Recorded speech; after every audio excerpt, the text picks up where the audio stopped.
All right, guys, so this is your second assignment for the week. You have 2 assignments this week, so this is the second one. So now what we're going to be doing is we're still doing composition of functions or function composition. It's this exact same thing, except for now, if you notice in your columns where we used to have a number, now we just have the letter X, right? So we are just keeping our variable. We are not replacing the variable with a number, but we're keeping a variable. So what's happening is we're actually substituting one function into another function for that X, okay? Sounds more complicated than it really is. So I'm going to do 3 examples with you, and then you're going to do the rest of them for your assignment. Make sure you're showing your work. All right, please don't submit as an assignment with just answers on them. All right, so for the first one, just like before, we're going to start with the innermost function. So we're going to start with our g function. So what we're going to do is we're going to take this g function and we're going to plug it into the the f function where there's an x. Okay, so we're taking all of this and plugging it in for the x. So we're replacing the x in the f function with whatever g is.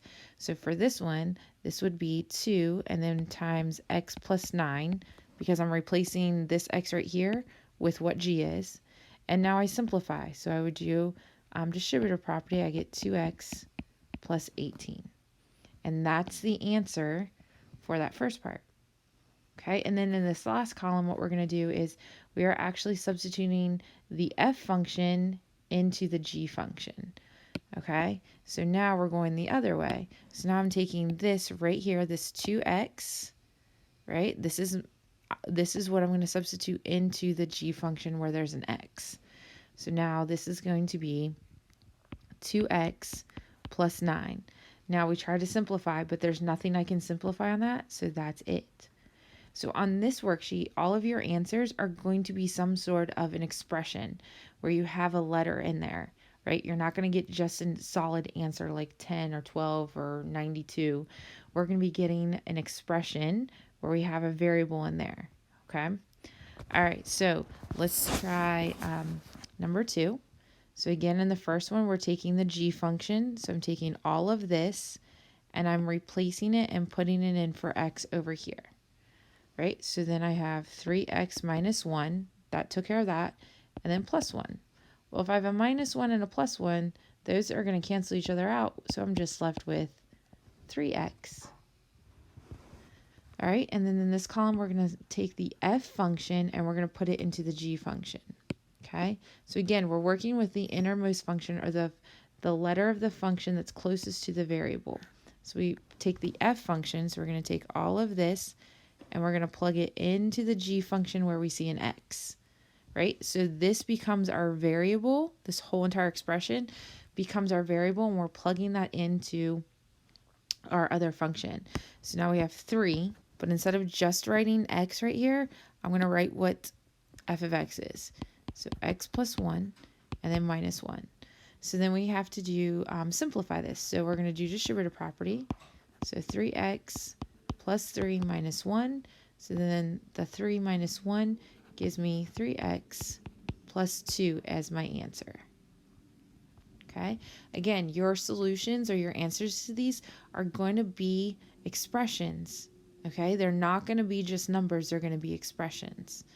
All right, okay, so let's look at number 6. Okay, so again, we're going to start by taking the g function and putting into the f. So we're taking all of this here and we're plugging that into the f function where we see an x. So this right here, this 3x plus 2 is replacing the x in the f.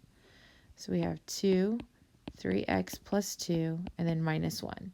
Do distributive property, so we have 6x plus 4 minus 1, and then finally simplify, so we have 6x plus 3 as our solution. All right, and then here we're going the opposite way. So now we're going to be taking this f function and plugging it into the g function. So we're taking all of this here and plugging it in for x. So you're taking one expression and substituting it in for the variable and the other expression. So we're substituting 2x minus 1 in for x right there. So we have 3. Instead of just x, we're now going to write 2x minus 1 and then plus 2. Do your distributive property, so we get 6x minus 3, and then plus 2. Simplify this part right here, and we end up with 6x minus 1 as our solution. Okay, so it's really simply you're taking one expression and plugging it in for the x in the second expression, and then the last column is just flip-flopping that. So in the first column, we're taking g and plugging it into f. So we're taking all of this and plugging it in there.